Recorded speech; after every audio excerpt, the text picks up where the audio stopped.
Look up at the night sky tonight. Empty. Dark. A few stars. The moon if you are lucky. That is the sky you have known your entire life. The sky your parents knew. The sky every human civilization has ever looked up at and called normal. But 500 million years ago, that sky looked nothing like this. 500 million years ago, anyone standing on this planet would have looked up and seen something that would stop you cold. A massive glowing arc stretching from one horizon to the other. Brighter than the moon. Visible in daylight. Impossible to ignore. Earth had rings. Not a theory. Not a simulation. Not a science fiction premise.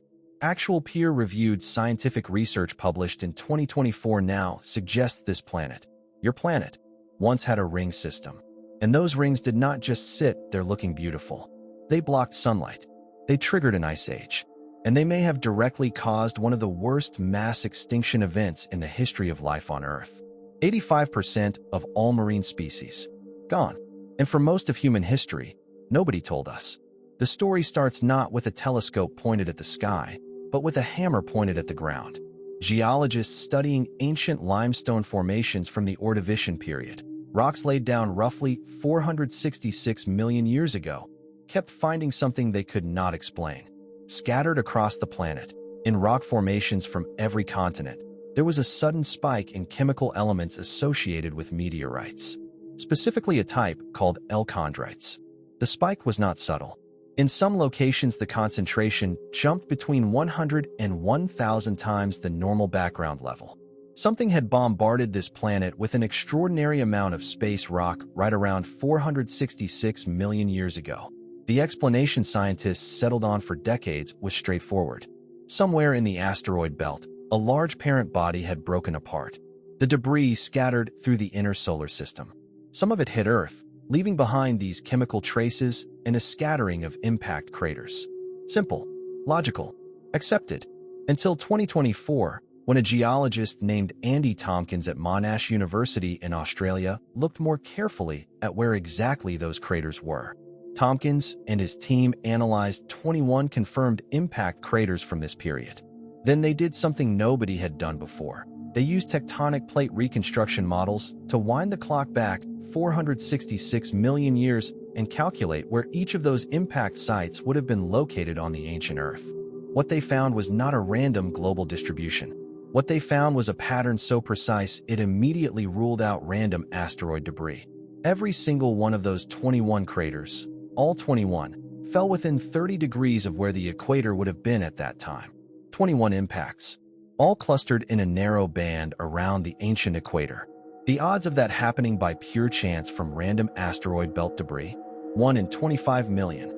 That is not a coincidence. That is a signal. When you find a pattern that unusual, the first thing you do is look for an alternative explanation. Maybe, scientists suggested, those equatorial regions just happen to have better rock preservation conditions. Tropical limestone preserves well. Maybe the craters were always globally distributed. We simply cannot see the ones that formed elsewhere because they eroded away. Reasonable objection. So researchers tested it.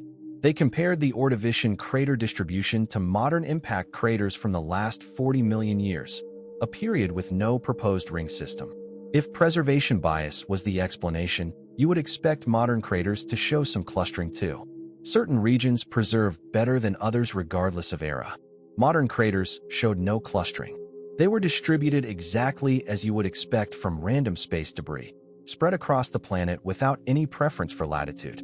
The Ordovician craters were different in a way that preservation bias alone cannot account for.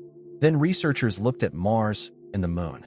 If a large asteroid had broken apart in the asteroid belt and sent debris flying through the inner solar system, Mars, sitting closer to the asteroid belt than Earth, should have been hit harder and more frequently. The Moon, with no atmosphere to burn up incoming rocks, should show a permanent record of every impact.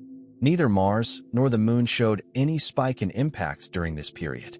The debris did not come from the asteroid belt. It never left Earth's orbital neighborhood, which left only one explanation that fit every piece of evidence simultaneously. The asteroid did not break apart in the asteroid belt. It broke apart here, right here, in Earth's own gravitational grip. And instead of scattering across the solar system, the fragments stayed. They went into orbit. Earth had rings.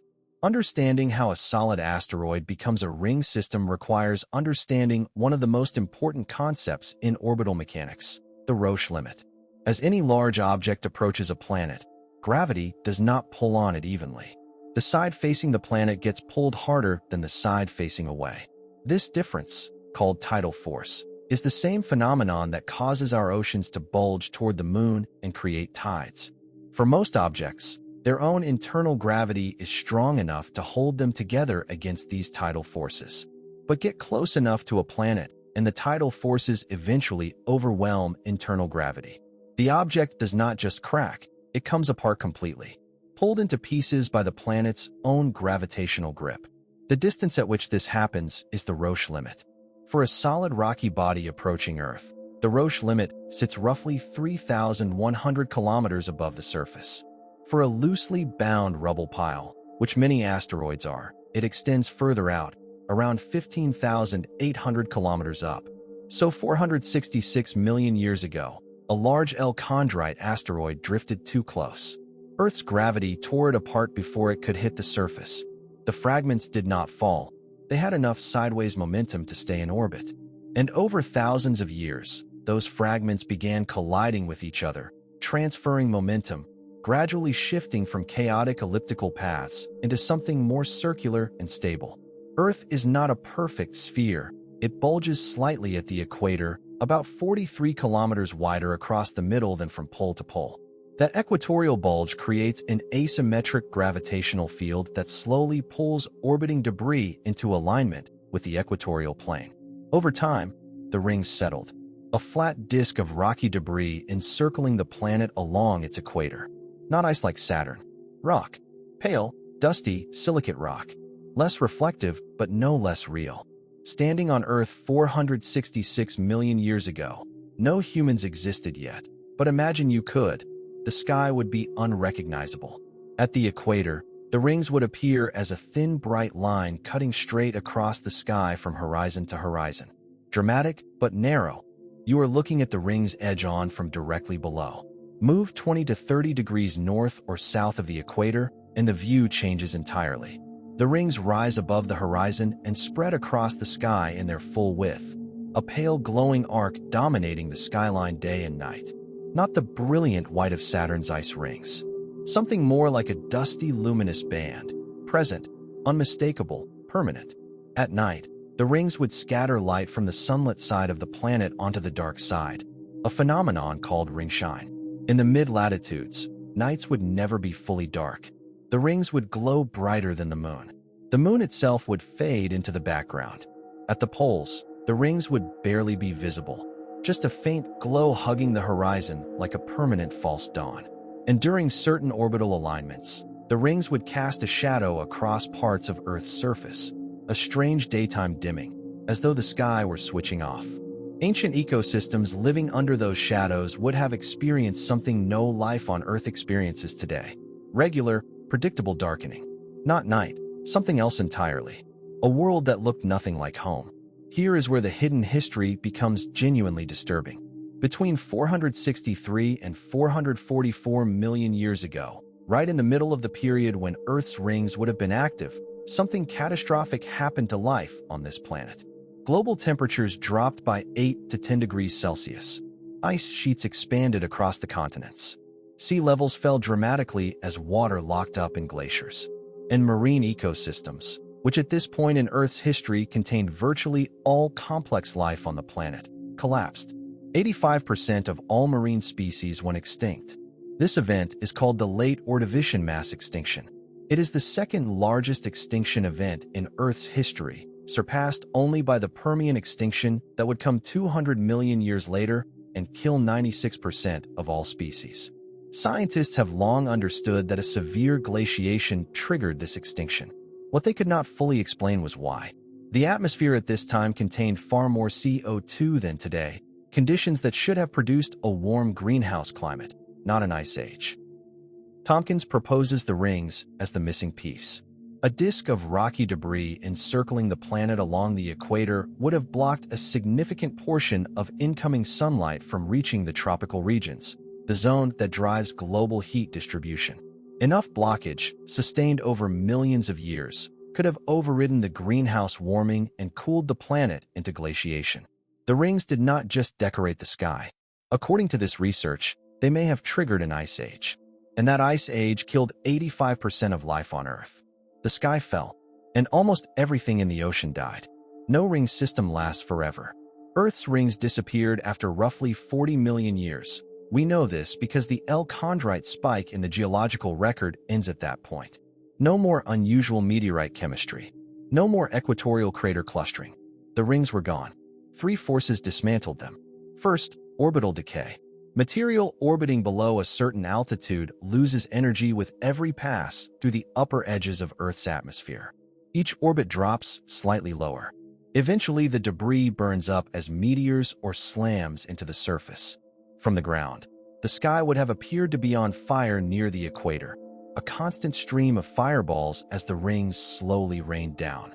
Second, the sun's charged particles.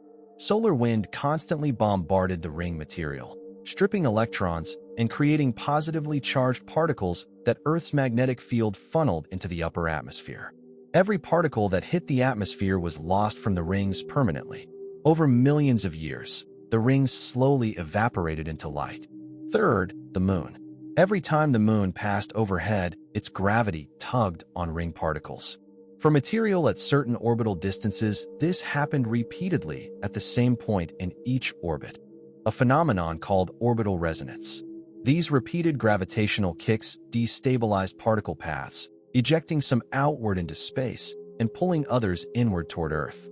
Over millions of years, the moon carved gaps through the rings and accelerated their collapse. 40 million years. Then silence. The sky returned to what we would recognize today. But here's what Tompkins said when asked whether it was over. He said, and I want you to hear this clearly, this wasn't the first time Earth had a ring, and it won't be the last, most likely. Not possibly. Not maybe. Most likely. Earth has already been through at least one ring system. Possibly more. Researchers believe the debris that eventually formed our moon may itself have passed through a ring phase before coalescing 4.5 billion years ago. The conditions that create rings are not rare. They require only a large object passing too close. And space is full of large objects passing too close. The question is not whether it will happen again. The question is when, and what we will be doing when it does. If Earth had rings today, every satellite in orbit would be at risk. GPS weather forecasting, global communications, internet. The entire technological infrastructure that modern civilization depends on sits in the orbital zone where a ring system would form. A new ring system appearing today would not just be a spectacle, it would be a crisis. And here is the part that should stay with you. This research, the Tompkins study, the crater analysis, the tectonic reconstruction, was published in 2024. 2 years ago. The idea that Earth once had rings capable of causing a mass extinction is not ancient scientific consensus. It is brand new. It is still being debated. Scientists are still arguing about whether Legane's preservation bias explanation accounts for the crater clustering or whether Tompkins is right. We do not fully know yet, which means the real story of what happened to this planet 466 million years ago is still being written. The sky that ancient Earth looked up at, the glowing arc, the ring shine, the constant rain of fire near the equator. We are only just beginning to understand it existed at all. For most of human history, we looked up at an empty sky and assumed it had always been empty. It had not. And if Tompkins is right, it will not stay empty forever. The rings came once. They killed 85% of life on Earth. They disappeared over 40 million years, leaving nothing but chemical traces in ancient limestone that almost nobody noticed for 466 million years. And somewhere out there in the space between us and the asteroid belt, the next candidate is already moving. We just do not know its name yet.